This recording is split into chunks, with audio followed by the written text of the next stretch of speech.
வணக்கம். அமெரிக்கா வந்தால் மாத்திரம் ஒரு நாளைக்கு 48 மணி நேரம் இருக்கா மாதிரி ஒரு ஃபீலிங் வரும். அது எனக்கு மட்டும் தானான்னு தெரியல, அவ்வளோ நேரம் இருக்க மாதிரியே எதிர்க்கு. யோசித்து பார்த்தோம்னா இதே நேரம்தான் நம்ம சென்னையில் இருக்கும்போதும். ஆனால் ஏதோ ஒரு பரபரப்பு மனசுக்குள்ளே ஓடிகிட்டே இருக்கும்.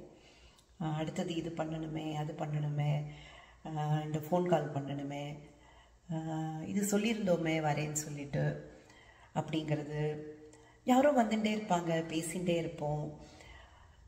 இல்லை சுற்றி இருக்கிற அந்த சப்தங்கள் நமக்கு ஒரு பரபரப்பை கொடுக்கறதா அப்படின்னு தெரியல. ஆனால் எவ்ரி டைம் நான் யூஎஸ் வரும்போது இதை உணர்வேன். மைண்ட் முதல்ல ஒரு 4-5 நாள் இந்த நிசப்தம் ஒரு மாதிரி இருக்கும். அதுக்கப்புறம் மைண்டில் அப்படியே ஒரு அமைதி வந்துடும். அது வந்த பிறகு ஒரு ஃபோக்கஸ் வர ஆரம்பிச்சிடும். அந்த ஃபோக்கஸ் வர்றதுனாலேயே நமக்கு நிறையா என்ன வேலையை செஞ்சாலும் அதை ரொம்ப ஆழ்ந்து செய்ய முடியறது.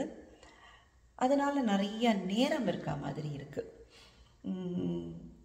நிறைய விஷயங்கள். அதனால தான் பல பேர் சொல்லுவாங்க, இங்கே வந்தால் நான் படிக்கிறேன், எழுதுகிறேன், நடக்கிறேன் அப்படின்லாம் சொல்கிறாங்க. இதே நேரம் தானே அங்கேயும் இருக்குது, அதையே நம்ம அங்கே செய்ய மாட்டேங்கிறோம் அப்படின்னா இதற்கு காரணமே நமக்கு மனசுக்குள்ளே வர ஃபோக்கஸ் தான். அப்போ இந்த ஃபோக்கஸையே நம்மளால் சென்னையில் இருக்கும்போதும் கொண்டு வர முடிஞ்சால் இவ்வளோ நல்லாயிருக்கும். அதை தான் நாம் ட்ரை பண்ணணும். அப்படி ஒரு மனக்குவிப்பு இருக்கும்போது நிறைய வேலைகள் நம்மளால் செய்ய முடிகிறது. வேலைகள் செய்யலைன்னா கூட அமைதியாக ஒரு தியானம் பண்ணுறோமோ, இல்லை சும்மா இருக்கிறதுன்னு சொல்லுவாங்களே, அந்த மாதிரி சும்மா இருக்கோமோ, ஏதோ ஒரு விதமான அமைதியை நம்மால் உணர முடியும். ஆக இந்த ஃபோக்கஸ், மனக்குவிப்பு ரொம்ப முக்கியம். இங்கே அதை நான் அதிகமாக ஃபீல் பண்ணுறேன். ஓகே, பாய்.